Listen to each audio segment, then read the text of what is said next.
Yeah, so on the second thing, actually, Marco briefed me about 15 minutes ago on it, but we don't know a whole lot of details, and so I'll defer to the White House to provide more updates as we get them. Certainly, a situation that we're monitoring. Hopefully, it's not as bad as we fear it could be, but can't say more because I just don't know more. On the question of the legal authority. All right, so I just kind of heard. Let me run that back just a little bit, man, because hold on, let me see if I heard that correctly. Updates as we get them. Certainly, a situation that we're monitoring. Hopefully, it's not as bad as we fear it could be, but can't say more because I just don't know more. So the thing is like, okay, so this is what I'm hearing. Okay, so apparently, I don't even have to use allegedly. I'm just going to give you the cold hard facts as they stand right now with the story that we've heard about off the coast of Cuba. A Florida registered speedboat entered Cuban waterways yesterday. When the Cuban border guards approached it, the crew opened fire. Cuba killed 4 of them and wounded 6 more. The boat was America registered. Nobody's talking about this. Now, Mario Nafal is the first person I saw post about this. This guy is just like a founder of a couple of stories. He's a right-wing guy or whatever. That's just a picture of a Cuban speedboat. That's not necessarily a Cuban vessel that would patrol their waters. That's not necessarily the boat that took out the speedboat, but it was around a mile off the coast of Cuba. I'm not sure like exactly what happened. Now, he said yesterday, but this is officially from the Cuban embassy here in the United States. So note from the Ministry of the Interior on the morning of February 25th, 2026, a violating speedboat was detected within Cuba territorial waters. The vessel registered in Florida, United States, with the registration number, blah, blah, blah, approached up to 1 nautical mile northeast of El Pino Channel and near the Villa Clara province when a surface unit of the border guard troops of the Ministry of the Interior carrying 5 service members approached the vessel for identification. The crew of the violating speedboat opened fire on the Cuban personnel, resulting in the injury of the commander of the Cuban vessel. I mean, they're calling this a violating speedboat. They're calling it a foreign vessel. As a consequence of the confrontation, as of the time of this report, 4 aggressors on the foreign vessel were killed and 6 were injured. The injured individuals were evacuated and received medical assistance. In the face of current challenges, Cuba affirms its determination to protect its territorial waters based on the principle that national defense is a fundamental pillar of the Cuban blah, blah, blah, blah, blah. It says, in the face of current challenges. What does that mean? Does that mean it's what's going on with the Southern Command in the United States? Does that mean something else? That's very, very specific language. So here's some things that point out to me about their statement. Number one, they don't identify any of the people on the vessel as American. They say it's an American registered vessel. They don't identify anybody as an American. Number two, they say that they were evacuated and have received medical assistance. I'm assuming evacuated to Cuban territory. Were they evacuated to like Guantanamo Bay, which is what we have near Cuba? Like, what was that evacuation procedure like? This is some questions that I have. Now, apparently, it's just easy to say that this guy's reporting is obviously wrong. That's why, you can have somebody that's first out to report it, but, just let's wait for cold, hard facts. That's why I'm trying to be cautious about calling these people Americans or declaring something to be so. When we hear the vice president say that hopefully it's not as bad as it seems, I'm not even really sure what that means. I'm not sure does he's saying he hopes they're not Americans. He hopes that, like, what does that statement mean? It almost felt like the administration's approach to this hasn't been solidified yet. And so he was just being very cautious with his language. So this is Rep. Carlos Jimenez.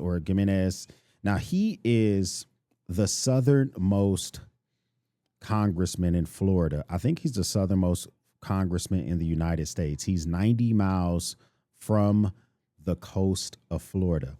He first posted in Spanish and then he translated into English. And he says the dictatorship in Cuba just attacked a boat from Florida and murdered those on board.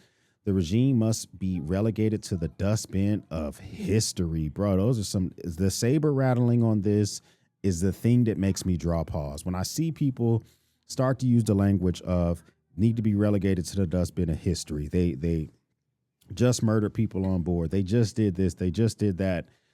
This reminds me of the responses that Venezuelan politicians may have had when we declared speedboats allegedly leaving the coast of Venezuela terrorists and blew them up in the water. I could see like his statement copied and pasted onto the Twitter of a Venezuela politician and having the same language. Let's just pump the brake. Let's not saber rattle. I really don't want more of my taxpayer dollars going into another fight, especially right here in this hemisphere, if it's unnecessary. So that's something that I'm worried about as well. This is from Fox News. Cuba's Coast Guard says it kills 4 and wounded 6 during a gunfight with the U.S. registered speedboat off its coast. Now, A.G. James Umithier, I can't pronounce his name, but this is what he says. He says, I've directed the Office of the statewide prosecution to work with our federal, state, and local enforcement partners to begin an investigation. The Cuban government cannot be trusted, and we will do everything in our power to hold these communists accountable. Can we not take these same statements, copy and paste to the equivalent attorney general office, some random coast in Venezuela, and say the same thing? That's why I want us to really pump the brakes, because I personally want to know who in their right mind would not only enter the waters of Cuba, but if you don't want to get shot and yeeted by Cuban troops, why would you open fire upon them? This is why I need more information. These could have been bad guys doing bad things. These could have been not Americans. These could have been doing human trafficking, smuggling drugs, doing all sorts of stuff. These are more facts that I would like to know before we just start to like rattle the cages. I'm hoping that our highest levels of government don't start using that type of language as well. Now, this is from super left-wing guy. I showed you a right-wing guy earlier. I'll show you a left-wing guy. He says the U.S. Southern Command and Pete Hegseth just announced that they murdered 4 people who they think had drugs with them on a boat in international waters today. This is from December 4th, 2025. Got to remember, those boat strikes started in September of 2025, and this is just an example of us taking out a boat in waters, in international waters. Is a key difference, because Cubans, they say they took it in Cuban waters. I don't know how truthful that is. That's something more to be said. I mean, if we were to look at this map here, this is, if we look, the Canal El Pino seems to be very, very close to their beaches, to their waters. So is this true? I'm not really sure. I guess more information to come. But what all does this mean? I think that this just opens up another area of concern that I think about, where we hopefully don't have so much, like, I don't know, just we have so much pride, and I don't want it to be to the point where we're now engaging with the small island off our southern coast. Now, the only difference is that this would be a bad decision if it was anything other than what Cuba said. If it was anything other than that, it would be a horrible decision on their part. You know, I've seen some people on Twitter that this is like a Bay of Pigs part 2, a failed Bay of Pigs part 2. I doubt it. And I just really would doubt. I would be highly doubtful if there is not satellite imagery.